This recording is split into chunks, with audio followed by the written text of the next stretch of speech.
Hello everyone, welcome back to the channel. And I know it's been a long time since I posted, and I have never done a face cam kind of a video, but here we are, and today we are back again with another machine. And the machine is called Mustachio, and it's actually a very interesting machine as it has a very different approach compared to the machines that I've done so far to solving, where it would involve the use of something called as XML injection, and also we will be using the usual Nmap enumeration and everything. So this boot to root machine is going to be pretty interesting to solve. It's a little different compared to what we have done so far, and you'll find that out in a few minutes. Without further ado, let's go ahead and jump into the machine. But before we jump in and solve the machine, I would like to request you guys to subscribe for more content like this, and more content regarding more cybersecurity topics that will be coming in the coming days when I'll be uploading. But yeah, let's just go ahead and jump in and solve this machine and have some fun doing it.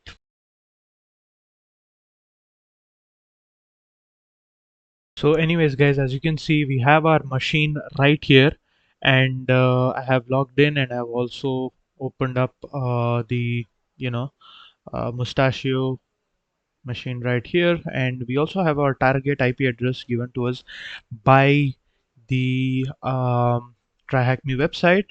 And also, if we go here, wait, let me just extend this to add another R so that we can go ahead and solve this machine with a lot of patience. And now we will just go ahead and do perform the scan first. And for that scan, I did run a scan previously on the same IP address just to check if the connection was working before I started filming the thing. Just a second, let me just see if it's the same IP address. I think it is the same. Yep, it is. And we'll just go ahead and uh, run our Nmap scan, an aggressive scan. Usually aggressive scan gives us a lot more information, and as you can see, I've added this SCV over here. So this basically tells us the versions of the services that are running. For example, if we have FTP, or if we have some Apache services that are running on the port number 80, so it will tell us the services that are running. We can check whether the services over there are vulnerable just by taking the version number and then just googling it. So we'll see how what result our Nmap scan shows. So yeah, as you can see, the scan is complete, and as you can see, we have port number 22 open, which is the SSH port. We have port number 80 open, and we also have 8765 port open. So let's just quickly go ahead and see what information we can gather from all these ports. So I'm going to start easy. I'm going to start with port number 80. It's just the normal HTTP port. All you need to do is just copy paste this IP address. So I'm just going to take this IP address and I'm going to place it over here. And as you can see, we have a really nice website. So in this website, you can just try and enumerate and see what it's about, but most of what I'm seeing is lorem ipsum dolor. So this is usually what web developers use as a placeholder for paragraphs if they don't have any content at that moment to write and just want to see how the website looks. So everywhere it's the same. So I don't think there is much information regarding anything over here. We have a form that's here. Okay, let's just see if it even submits, like, an address. So maybe, I don't know, random. Um, let's see, abc@mail.com. 6767693. Then hello. Does this work? Okay. So we're just seeing that it's just transmitting these details over there. So not much over here. So there was a robots.txt as we saw over here. It says it has one disallowed entry. So we'll just go ahead and just type robots.txt. Let's see what information we have over there as well. Robots.txt. As you can see, it's the root that's disallowed. So not much information from there as well. Okay. So that was one service that we've tried. We'll just go ahead and see what we have on 8765, this particular port, and it also happens to be an HTTP port which is running on Nginx. So let's go ahead and see on which, yeah, 8765, what we have over there. 765. Okay, so we get access to the admin panel over here. So as you can see, the admin panel is uh, sometimes I expect to find some credentials over here, like sometimes in the easy machines it usually happens. It doesn't really happen in the hard machines over there, but I'm just trying to see if there is something over here. Nope, doesn't seem like it. So far we have discovered there are two ports, and three ports, and two of them are HTTP ports. And now it's time to try some different techniques and try to find out some answers on these ports. Let's go ahead and try that.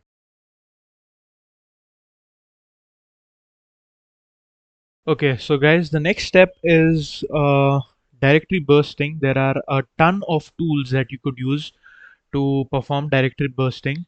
And to name a few, you have GoBuster, you have DirBuster, you have Dirb, you have a lot of tools. What I am going to be using is called Dirsearch. The reason I use this is because I find this a little bit more faster when compared to the other tools that I have used. It's just my personal experience.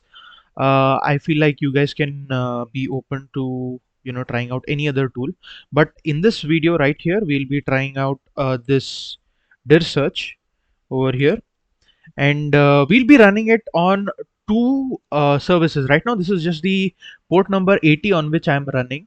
I'm going to take the same thing and I'm going to run it on 8765 port as well. So I'm just going to go ahead and just you know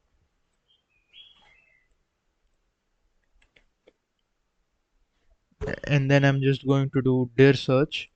Uh, if you guys need the tools link, I'll just mention it in the link of this, in the description of this video, so that you guys can also make use of this tool. Mm, okay, I think I should have stuck with that. Never mind. 765. And yes, so the scan has started for both the ports. Number one is 80. Number two is, one second. Let me just, this is just the VPN page. Anyways, when we scan over here, we get a bunch of what do you call, directories that are open: about.html, contact.html. So basically, when you are doing directory bursting, you are just trying to uh, you know add certain directory names, like brute force certain directory names, and see if you're getting a 200 OK response. And if it's a 200 OK response, it's very likely that there is some page that is present, which may or may not be visible to when you browse the web page normally. So as you see over here, you have about.html, you have contact.html, custom, gallery.html, images, robot.txt. So we have something called as, I have seen about.html and contact.html on the page along with the gallery, and we've also enumerated robots.txt. So I would say, I think it's best for us to enumerate images and custom. Let's just go ahead and begin with custom and see if we have something over there. And since this happened on this page, I'm just going to go ahead and see slash custom. And as you can see, we have a CSS folder and a JS folder. So if you go to CSS, it's just going to be some style sheets which is used for web page designs. And if you go into the JS folder, sometimes you might be lucky and you might find a file called users.bak. Now, any file with .bak extension usually means that it is a backup file. So a backup file might contain some usernames and passwords which can be helpful for us to enumerate in the website. So I'm just going to go ahead and download this.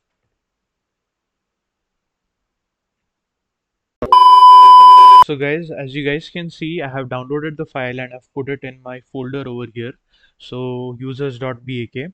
Now, if you just do a simple cat on it, you get something called admin, and then there is a series of alphanumeric characters. So I would say this is somewhat of a hash. The only way to find out if this hash is valid and it will lead to something useful is by going to Crack Station, which is one of my favorite destinations to crack any kind of hashes, any easy hashes over here. Sometimes it works, sometimes it doesn't. So we're not really sure if this one's gonna work out. So first they're gonna Okay, this works, and we have a password over here which is bulldog19. So I'm assuming this is for the admin page. So the username, like I guessed it, it's admin. It's right there, admin, and then this hash translates to bulldog19. So what we'll do over here is we will go to 8765, the service, the port, sorry, the port, the service is HTTP, and I'm just going to type I think admin, was it a capital A? No, it was a small a, so it doesn't really matter. Admin, and then it says bulldog19. So I'm just going to go ahead and submit.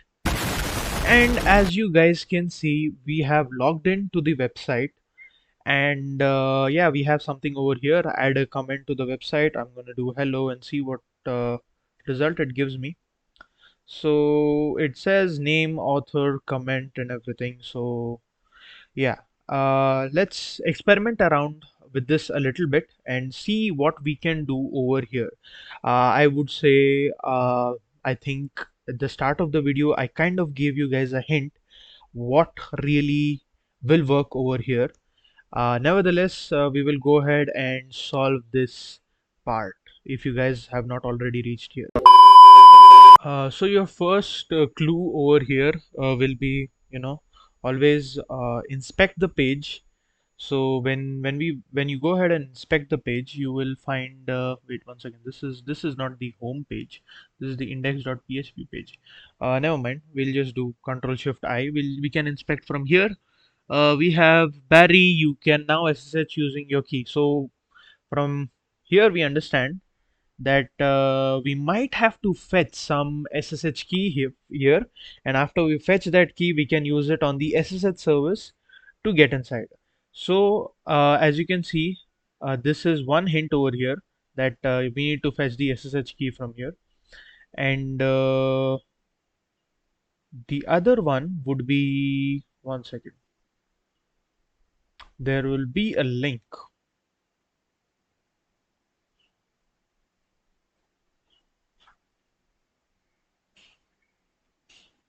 One second, this will be over here.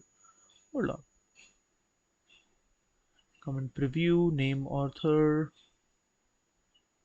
and submit.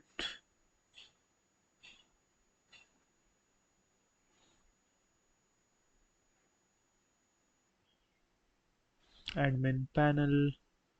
Yeah, so we have something called as logout.php, auth.logout.php, and we also have this. So over here we have a clue that says auth / don't forget dot bak. So this is more or less like an authentication API, but it also has gives us access to another backup file over here, which again we would need to download. I'm just going to copy this and I'm going to write it over here, or just, making sure. Think, hold on, I'll just use a separate tab for it. I'm gonna just write it over here. Mm, Let me just go back to that page. Yeah, auth / don't forget dot bak.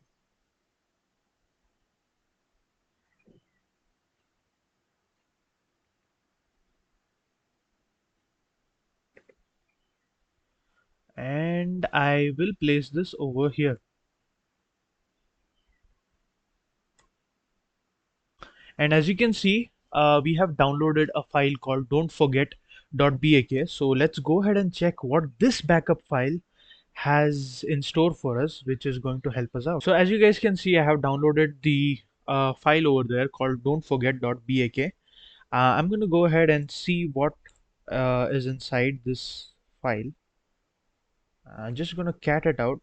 And as you guys can see, he has basically given a structure of the code that is right there. For example, you have XML version 1.0, and then you have name, author, com. Okay, if you just come to the website over here, that's what it's asking us: name, author, and comment.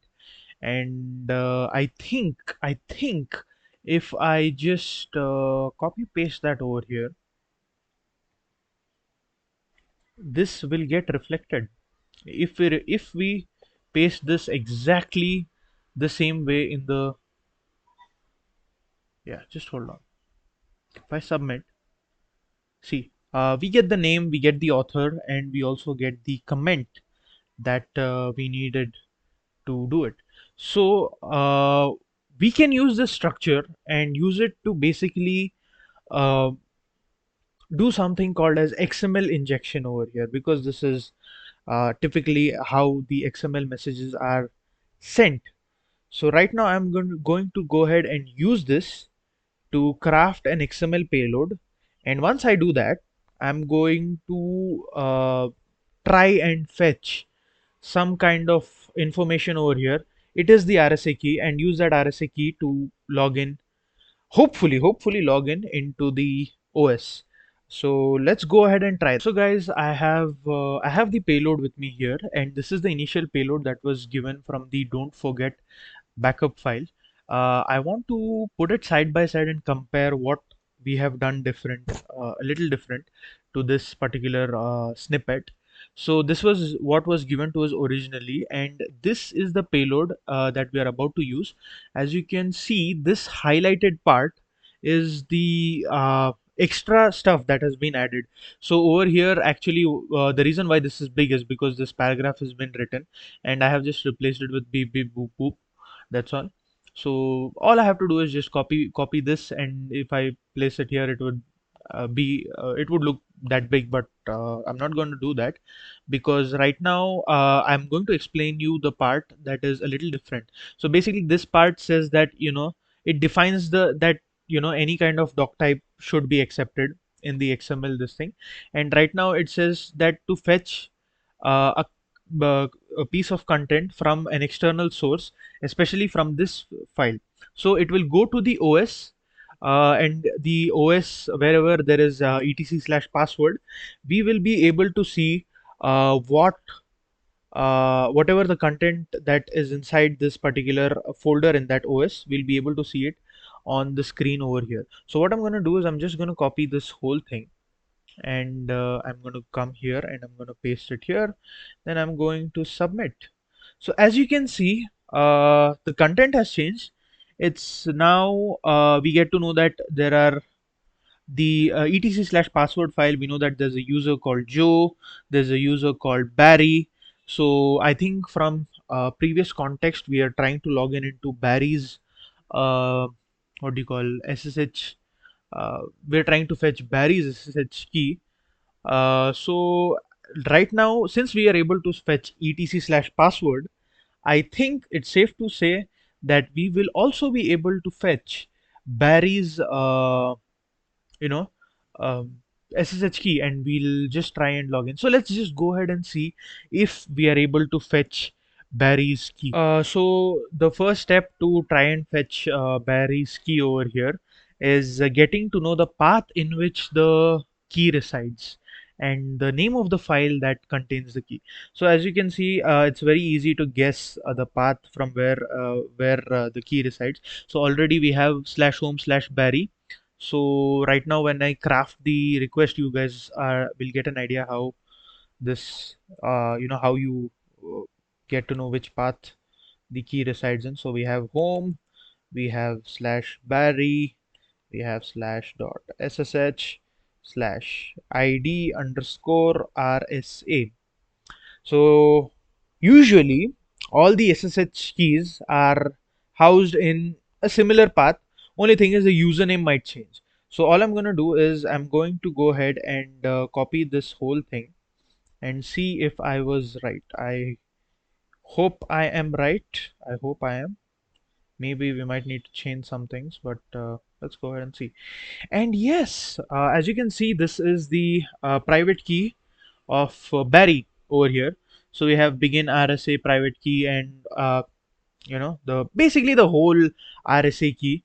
So I would say the best way to copy this is basically you go here and you just click over here, and then you have this huge paragraph. So now all you need to do is basically start it from here, right here. Begin RSA private key, just copy. The reason why I tell you to copy it like this is because if you directly try and copy from the web page, there might be some or the other indentation mistakes. So all I'm going to do is I'm going to create a file called IDRSA in the terminal right here. So for example, I'm just going to do touch, hold on, ID_RSA, and I'm going to go ahead and basically type that over here. Uh, 1 second.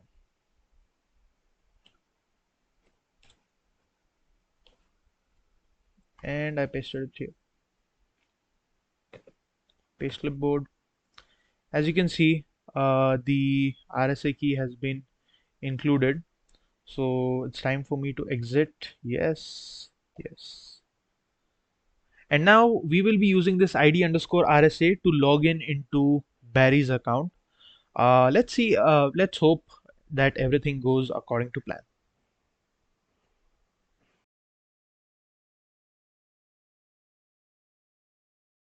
Okay guys, so here we have the ID_RSA key.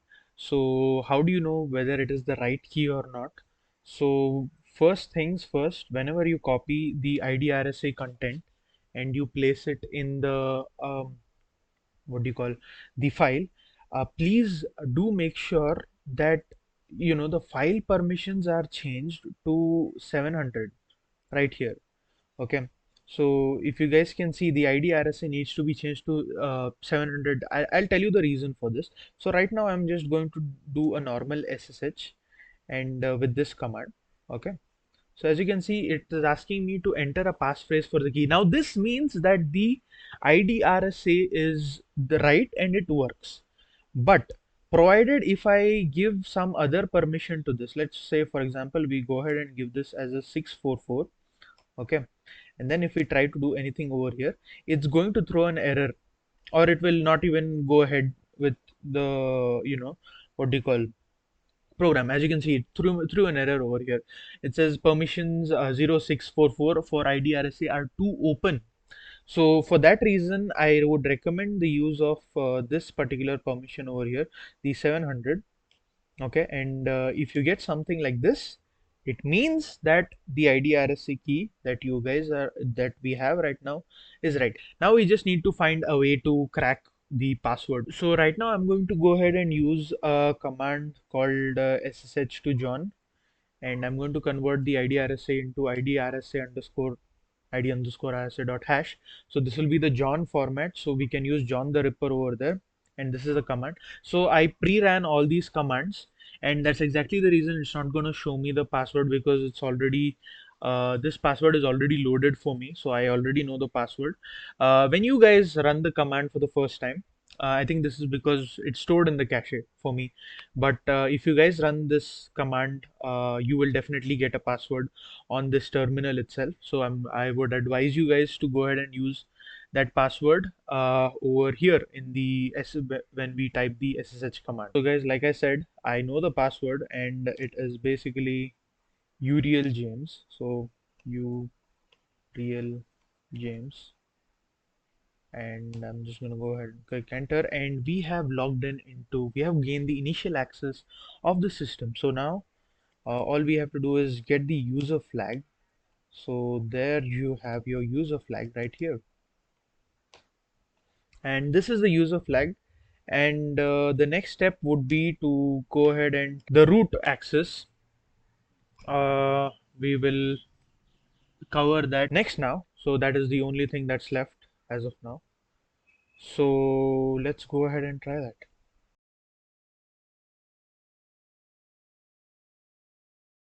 Okay guys, there was some issue with my TryHackMe account, because of which I was not able to do it for a bunch of hours, something with related to the VPN and everything.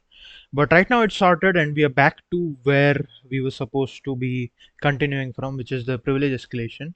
So let us go ahead and begin the privilege escalation. So the first thing that we want to do over here is actually go ahead and check for certain files that might have root level permissions that are running, that we also have access to. Like for example, the one way to do it is by using this find command that is over here.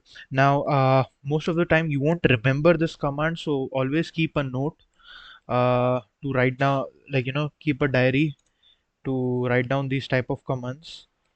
Okay, so you have this one. So what this basically does is it will enumerate the entire what do you call uh, OS, and look for files that have root level access and that are accessible to us as well.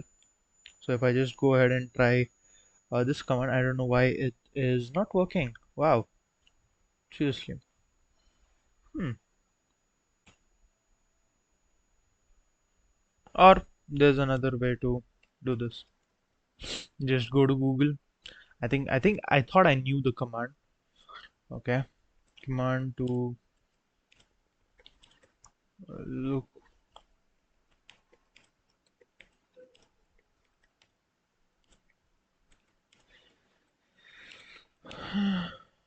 Linux. Or maybe like running on root. And then these days you have this AI thing, so I wouldn't trust it completely.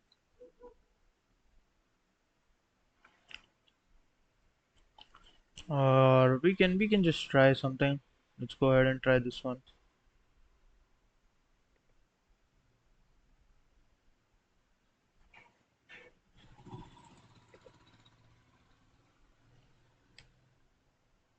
Hmm.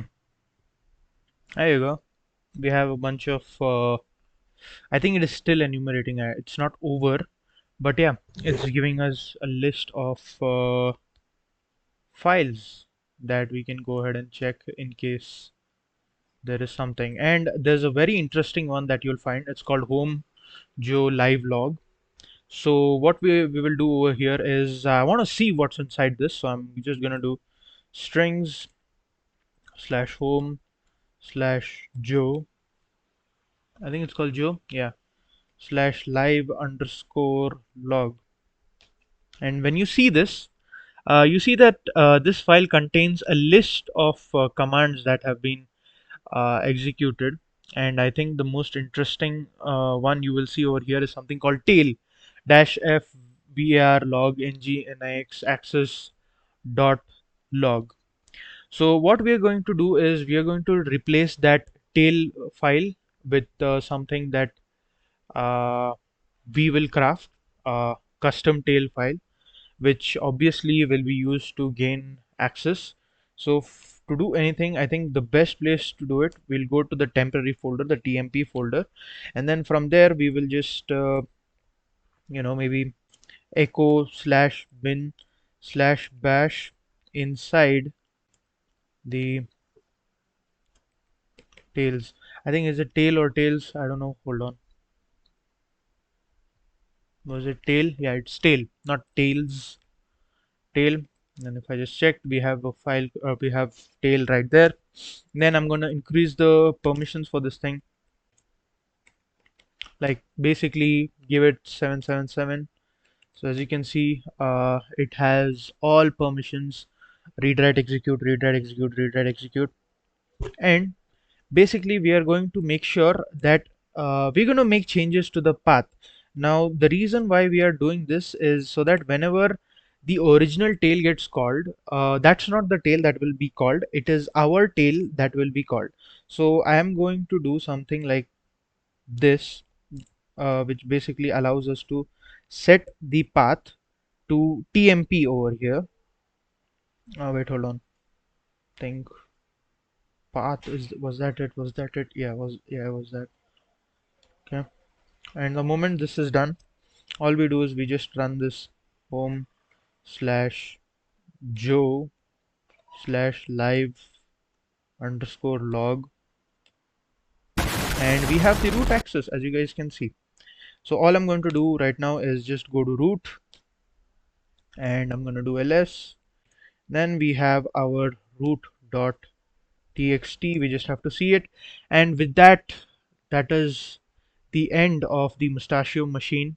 And yeah, honestly, the privilege escalation was pretty much standard. I think you will find a lot of machines having similar ways for privilege escalation. But apart from that, the initial enumeration part and how you basically get the initial shell, I think that is something that requires a different kind of approach, and obviously with the XML injection being involved. So I feel like that is something that this new that this machine brings. And for an easy machine, it's something that someone should always try, because it also gives you another door to open whenever you are solving any other machines, be it in any professional exams, like OSCP or EJPT, or let it be, or it could be just another boot to root CTF. So this is a really good machine to practice. So without further ado, I would like to conclude the video, and I would like you guys to subscribe and share the video if you guys like the video so much. And also we will be also coming up with not just CTFs. I mean, I'm just planning for more than, expanding it beyond the scope of CTF, like sometimes teach some concepts on this channel. I think it would be great. It's still, I'm just brainstorming about it with a bunch of my mates who are helping me out with the YouTube channel. But that's it for today. I'll see you guys in another video, and till then, keep hacking and goodbye.